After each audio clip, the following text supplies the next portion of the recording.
परभणीच्या पालकमंत्री मेघना बोर्डीकर यांचा एक व्हिडिओ व्हायरल झाला। व्यासपीठावरनं एका ग्रामसेवकावर त्या संतापल्याचं या व्हिडिओमध्ये पाहायला मिळालं। सीईओंसमोरच कनिष्ठ अधिकाऱ्याला कानाखाली मारण्याचा दम त्यांनी दिला। आमदार रोहित पवारांनी हा व्हिडिओ पोस्ट करत मुख्यमंत्र्यांना या अशा मंत्र्यांना आवरण्याची विनंती केली आणि यानंतर बोर्डीकर यांनी सुद्धा या संदर्भातलं स्पष्टीकरण दिलं। आपण या दोन्ही व्हिडिओज, या दोन्ही प्रतिक्रिया पाहूया।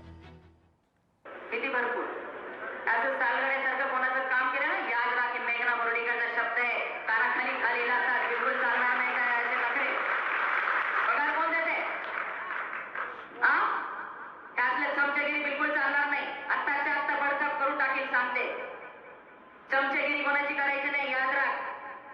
काय इथं कारभार करतो मला माहिती नाही का? उत्तम मी जीव मॅडमला तिथं बोलवलंय, हमाली करायची ना, सोडून दे नोकरी।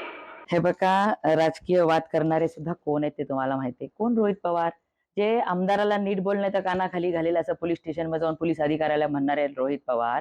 पण काल जे मी काही वक्तव्य केलं तो माझा त्रागा होता, कारण की त्या गावामध्ये 45,000च्या वर लोकांना आम्ही घरकुलं दिलेली आहेत आणि तरी विधवा, मोलमजुरी करणाऱ्या महिला तिथं माझ्याकडे आल्या आणि सांगितलं की हा ग्रामसेवक म्हणतो सरपंचाच्या घरी जा, पैसे मागतो, असं कर तसं कर, आमचा छळ करतो, आम्हाला त्रास देतो। मग मी काही त्याची पूजा करायला पाहिजे का? त्या परिस्थितीमध्ये तो माझा त्रागा होता, तो माझा राग होता, जो मी त्या ठिकाणी व्यक्त केला। आणि तिथेच तुम्ही मागचं पुढचं पण बघायचं होतं। मला रोहित पवारांना सांगायचंय, अर्धवट व्हिडिओ पोस्ट करून राज्याच्या जनतेची दिशाभूल तुम्ही करू नका। मेघनाताईच्या संदर्भात मेघनाताईंशी बोललो, त्यांचं म्हणणं आहे की मी जे काही म्हणाले ते अर्धवट दाखवण्यात येत आहे, की अर्धवट त्याच्या संदर्भात माहिती दिली जाते आहे आणि सगळी माहिती मला भेटून ते देणार आहे। लोकशाही मराठी ऐका, पहा, जागरूक रहा।